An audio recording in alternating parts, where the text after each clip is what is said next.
Saludos a todos. Esta es la cuarta parte de la serie de videos del capítulo 20, integrando células en tejido. Vamos a hablar ahora acerca de la matriz extracelular y sus componentes.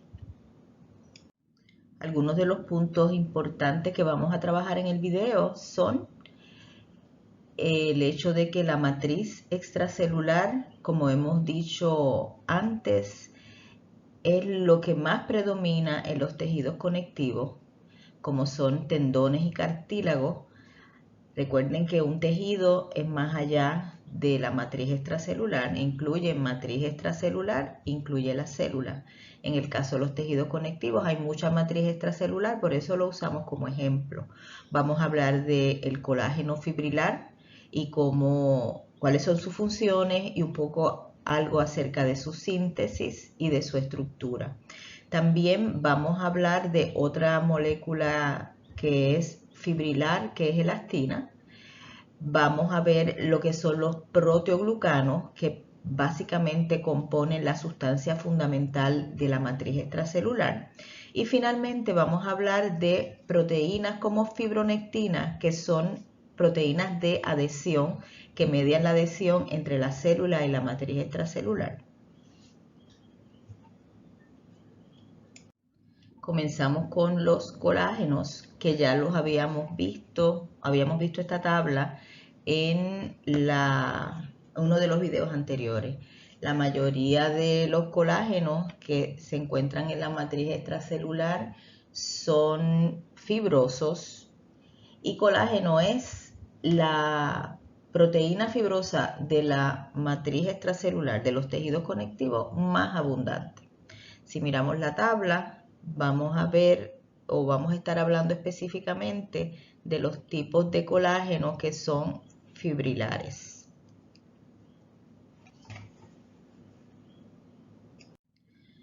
Los colágenos son proteínas o glucoproteínas fibrosas que se encuentran solamente en la matriz extracelular de los animales. Es la glucoproteína más abundante en el cuerpo humano. Fíjense que es aproximadamente más del 25% de todas las proteínas que se encuentran en el cuerpo humano. Vamos a ver la estructura de colágeno, que se compone de cadenas polipeptídicas en un arreglo cuaternario que forman un trímero. Son 3 cadenas polipeptídicas enrolladas entre sí, y eso y otros elementos estructurales permiten que forme una red insoluble que va a ser determinante de las características mecánicas de los tejidos conectivos. Se describe que el colágeno le confiere a esa matriz extracelular fuerza, una fuerza alta de tensión, o sea que resiste fuerzas de tensión. Esto podemos visualizarlo como que pueden resistir ser estirados sin romperse. La familia es muy diversa, hay aproximadamente 100 genes para las moléculas de colágeno, y estos colágenos especializados, lo pueden ver en la tabla anterior, se expresan en diferentes tejidos, en diferentes partes del cuerpo. Vemos en esta imagen los elementos estructurales de colágeno. Ya mencioné que colágeno se compone que tiene estructura cuaternaria y que tiene 3 cadenas polipeptídicas, como se observa aquí. Cada una de esas cadenas polipeptídicas aquí también están las 3. Cada una de las cadenas polipeptídicas tiene estructura secundaria de hélice alfa y luego entonces se enrollan entre sí formando esas 3 triple hélices. Otro elemento estructural importante del colágeno es la estructura primaria de la cadena alfa de colágeno, que está representada en la plantilla, que como vemos aquí consiste de secuencias repetidas de glicina prolina o hidroxiprolina, lisina y un aminoácido A que puede ser un aminoácido cualquiera.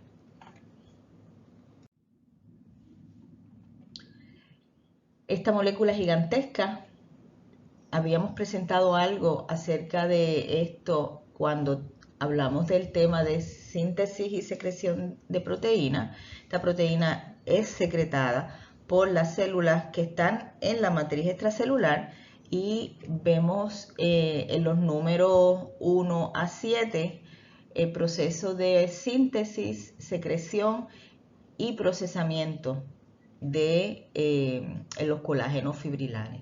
Si observamos la plantilla, está representando aquí una célula y un pedacito de una célula. Lo que estamos mirando ahí en amarillo es el compartimiento del retículo endoplasmático rugoso. Está mostrando que colágeno fibrilar es sintetizado a la vez que se trasloca y ahí está representando 3 cadenas alfa y es dentro de la célula que esas 3 cadenas alfa se unen. Fíjense que hay una modificación que consiste de puentes de azufre y dentro del retículo endoplasmático rugoso se asocian para formar lo que se conoce como procolágeno. El procolágeno es empacado y luego continúa su proceso de tráfico que incluye el aparato de Golgi. Así que lo que observamos es que se asocian de forma lateral las moléculas de procolágeno y eso es lo que se secreta. Ya en el espacio extracelular ocurren procesamientos proteolíticos y luego otro nivel de ensamblaje en donde se ensamblan las fibrillas y también se unen mediante enlaces covalentes para eventualmente formar lo que es la fibra de colágeno, que es lo que se observa en la microscopía electrónica. También se observa ya en un nivel más complejo de un tejido que es el tendón. Recuerden otra vez, el tendón es un tejido conectivo que tiene en su matriz extracelular muchas fibras de colágeno. Así que estas son las fibras de colágeno, ya vimos cómo se sintetizan y un poco algo general de cómo se procesan. Fibrilla de colágeno. Fibra de colágeno incluye la asociación de muchas fibras y luego ahí vemos los diferentes ensamblajes. Esas fibras forman fascículos y junto con células y otros elementos de la matriz extracelular, pues es que se forman los tendones. Un tendón es un elemento del tejido conectivo que une los músculos al hueso. Y aquí en el dibujo se representa el tendón de Aquiles y todos podemos visualizar cuánta fuerza de estiramiento tiene que resistir estos tendones. ¿Cómo es que resiste estas fuerzas de tensión? Pues un poco los diferentes elementos estructurales que mencioné en las plantillas anteriores, la estructura del colágeno de triple hélice, el ensamblaje del tropocolágeno en fibrillas y fibras de colágeno y los crosslinking, los enlaces covalentes que le dan fortaleza a esas fibras de colágeno. Son elementos que le confieren en diferentes niveles estructurales resistir esas fuerzas de tensión. Otra proteína fibrosa importante en algunos tejidos conectivos es elastina. Y como lo dice el nombre, elastina es un componente de la matriz extracelular que le permite al tejido en donde esté estirarse y regresar a la posición original. Las microfibrillas de elastina las microfibrillas elásticas se componen de fibrilina y elastina y lo que estamos mirando en la plantilla, en el dibujo, es ya esas fibras elásticas, cómo pueden ser estiradas y luego cómo se relajan, para regresar a su posición. ¿Qué tejidos tienen estas fibras elásticas? Pues todos los tejidos que usted pueda pensar que como parte de su proceso funcional tienen que estirarse y regresar a su posición normal, como las arterias elásticas, los pulmones, los intestinos, la piel, la vejiga, el estómago, todos esos órganos que están sujetos a estiramiento en algún momento y tienen que regresar a su posición de reposo, pues sus tejidos conectivos tienen gran cantidad de fibras elásticas. Así que nuevamente los tejidos conectivos tienen glucoproteínas fibrosas que dependiendo de las que tenga le confiere a esos tejidos conectivos unas características particulares. En este caso voy a solamente señalar la figura de arriba que representa tejido pulmonar y en las líneas oscuras o más oscuras son y finitas representa las fibras elásticas que están en esa matriz extracelular del tejido conectivo del pulmón y fibras de colágeno. Los núcleos que están siendo señalados son células que están en esa matriz extracelular. Así que un tejido como el pulmón, como mencioné ahorita, tiene que resistir, poder estirarse y no romperse. Y para estirarse y regresar a su posición cada vez que uno inhala y exhala aire, pues esa característica se la confieren las fibras elásticas. Y para resistir esas fuerzas de tensión, esas características se las confieren las fibras de colágeno. En la matriz extracelular también se encuentran estas moléculas que se pueden imaginarse que proveen como una sustancia amorfa, como si fuera cuando decimos el citosol, que es el medio en donde están las fibras de colágeno, las fibras elásticas y proteínas de la matriz extracelular que median la adición. Y esas macromoléculas se conocen como proteoglucanos.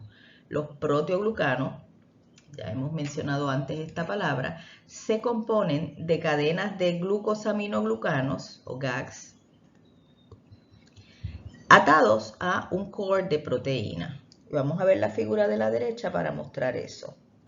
Si miramos en el diagrama de abajo, en gris tenemos un core de proteína y hacia los lados tenemos estas azúcares o polisacáridos, que en este caso, pues algunas son sulfato de condroitina y sulfato de queratano. ¿Ok?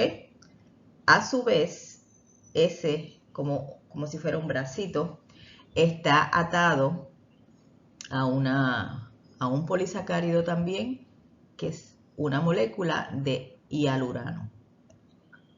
Así que ese elemento que está en la parte B, fíjense que representa este rectángulo que está aquí. ¿Ok? Así que lo que quiere decir, y más o menos está usando los mismos colores. Tengo en el centro, en amarillo, es una microscopía electrónica que está representada en la parte A, la molécula de hialurano, que es un polisacárido. Luego entonces esos brazos que salen, que sería este el brazo, pues ya dije, tiene un core de proteína y estos polisacáridos gigantescos hacia los lados. Es un grupo de moléculas muy diverso y muy abundante. No solamente se encuentra en la matriz extracelular, sino también hay algunos proteoglucanos que están asociados a la membrana plasmática. Una característica de los glucosaminoglucanos y los glucosaminoglucanos pueden ser, dije, hialurano, heparansulfate, sulfato de parano, que lo mencioné ahorita. Las estructuras están aquí a la derecha. Las estructuras de ese disacárido que se repiten muchas veces en los glucosaminoglucanos. Hay 4 clases de glucosaminoglucanos que difieren de los repeats de esos disacáridos y eventualmente van a ser modificados. En realidad lo más importante que yo quiero que usted visualice es que hay mucha diversidad y que estos disacáridos, que eventualmente son parte del polisacárido de los GAGs, otra vez los nombres, creo que pueden recordarlo porque hay muchos suplementos nutricionales que enriquecen el cartílago que tienen estos compuestos. Hialuran, sulfato de condroitín, sulfato de parán y sulfato de queratán. Todos esos son glucosaminoglucanos y lo que está mostrado ahí son las unidades disacáridos que se repiten muchas veces en esos GAGs. Lo que yo quiero que observen es que, como muchos de los polisacáridos, la mayoría son altamente hidrofílicos y al estar también con modificaciones, estos grupos sulfato, por ejemplo, hacen que tenga cargas negativas. Así que estos polisacáridos van a capturar mucha agua. ¿Qué quiere decir eso? Que van a ocupar volumen y van a conferirle a la matriz extracelular la capacidad de comportarse como geles hidratadas. Así que piensen, por ejemplo, en el cartílago, que cuando usted, bueno, si visualiza, es como un gel hidratado. Así que nuevamente aquí vemos la estructura de un proteoglucano y déjenme prender aquí el lápiz. El core de proteína, que puede ser diverso, y los bracitos hacia el lado que tienen los disacáridos en repetido, ¿ok? Y abajo un ejemplo de ese disacárido repetido, ¿ok? Y lo que está a la derecha es una relación entre el peso molecular de diferentes moléculas, una proteína globular, glucógeno, espectrina y colágeno, y el peso molecular de hialuran. Y no solamente el peso molecular, sino el espacio que ocupa, ¿verdad? Porque al tener tantas cargas negativas, captura agua y forma estas geles hidratadas en la matriz extracelular en donde se encuentran. Vamos entonces ahora a ver el tercer grupo de proteínas que se encuentran en la matriz extracelular. Específicamente vamos a hablar de fibronectina. Hay diferentes tipos de fibronectina. La que vamos a estar mencionando pues tiene una estructura, es un dímero como vemos aquí, y tiene, similar a otras moléculas asociadas a la matriz extracelular, un arreglo globular. Y la estructura que estamos mirando aquí representa una sola de las subunidades. Y fíjense que tiene en diferentes colores módulos y nombres. Esos módulos y los nombres representan a otras proteínas esa fibronectina se enlaza. Así que se puede enlazar a fibrina, que es molécula de la matriz extracelular, heparina, de proteoglucano, integrina, que son los receptores de las células para la matriz extracelular, y colágeno, por ejemplo. Hay otras glucoproteínas que median la adhesión de la célula a la matriz extracelular. Así que esto es como si fuera una proteína intermedia, adaptadora, ¿verdad?, entre la célula y la matriz extracelular. Las fibronectinas son muy abundantes en los tejidos conectivos de todos los vertebrados. Hay diferentes isoformas, como vimos ahora. Pueden imaginarse que esas isoformas van a tener diferente arreglo modular. Se ha encontrado que son esenciales para procesos que ocurren durante el desarrollo, como migración y de diferenciación de la célula.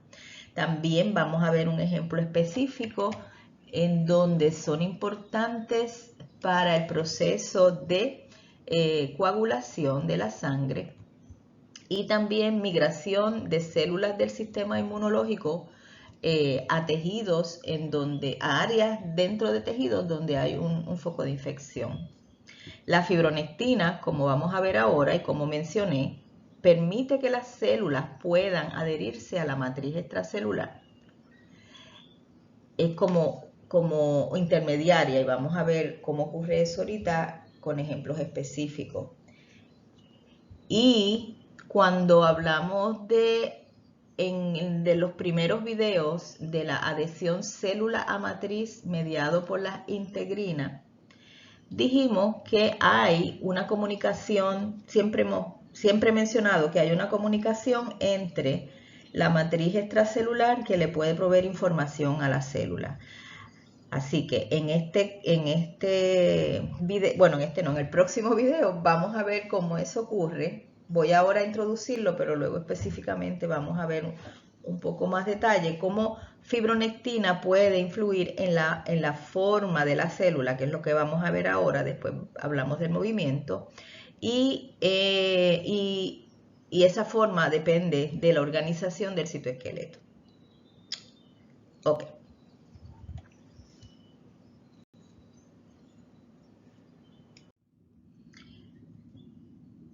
Un poco de más detalle acerca de la estructura de la fibronectina y cómo estaría enlazándose a las integrinas en la célula. Así que este sería el receptor que está en la célula y aquí faltaría la otra patita unidas por puentes de azufre y los diferentes módulos que vimos en la otra figura que tenía diferentes colores.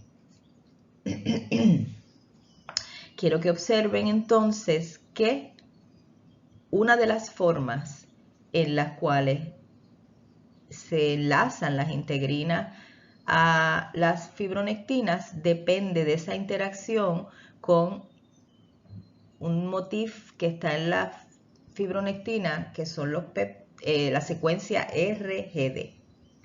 Lo otro y vamos a ver una tabla ahora que habíamos visto en videos anteriores. Lo otro que quiero señalar es que también habíamos visto, creo que fue en el primer video, que hay regiones en esta molécula, no sé si puede visualizar esta bolita y esta bolita, eso es lo que está representando aquí, que estas proteínas tienen una capacidad elástica también, eso vimos un ejemplo en el primer video. Ok. Con relación a el RGD, habíamos visto esta tabla en unos videos anteriores en donde nos está mostrando cómo las integrinas reconocen otras moléculas de la matriz extracelular a través de, puede ser, el péptido RGD. Y miren, aquí está fibronectina. Y aquí, y ahí, por aquí también. Y también hay integrinas que reconocen directamente proteínas de la matriz extracelular sin estar fibronectina involucrada, que esa es la segunda columna de esa tabla. Fíjense en esta gráfica que resume los resultados experimentales de adherir en placas diferentes concentraciones de péptidos que tienen la secuencia RGD y luego mirar cuántas células se pegan a la placa versus péptidos que no tienen la secuencia RGD. Si observamos en la línea en donde se observa que no hay casi ninguna célula adherida a la placa, cuando la placa está cubierta con diferentes concentraciones de péptidos que no tienen la secuencia RGD, distinto a cuando se adhiere a la placa péptidos que tienen esa secuencia RGD. A medida que aumenta la concentración de esos péptidos, aumenta las células que se están adhiriendo a esa placa de cultivo. Mencioné también que hay información que se transmite entre las integrinas que se están adhiriendo a las placas y el citoesqueleto. Y aquí podemos ver una imagen de una célula en donde se ve la colocalización entre los filamentos de actina y las integrinas. Los filamentos de actina se están observando en rojo y las integrinas están en verde. Y lo que podemos imaginarnos, que no se ve por el nivel de resolución de la microscopía de abajo, aquí tenemos lo que está ocurriendo en esa célula arriba. Estas son las fibras de actina, como ve. La membrana plasmática está aquí, la fibronectina de la matriz extracelular, y aquí estarían las integrinas mediando esa interacción entre la fibronectina y la actina. Y recuerden que eso era a través de proteínas adaptadoras. Y hay información que se está transmitiendo entre lo que está en la matriz extracelular y la célula, que puede cambiar la forma de la célula y también puede organizar la matriz extracelular, que es algo como lo que está mostrado en esta imagen. Aquí pudiéramos imaginarnos que estos dibujos representan las fibras rojas que están en la matriz extracelular, son fibronectina. Podemos imaginarnos eso para compararlo con la figura de abajo. Las células están migrando a ese ambiente donde está fibronectina y en este caso lo que representa este dibujo es, fíjense cómo cambia la forma de la célula cuando está ya en el ambiente donde hay las fibras de la matriz extracelular.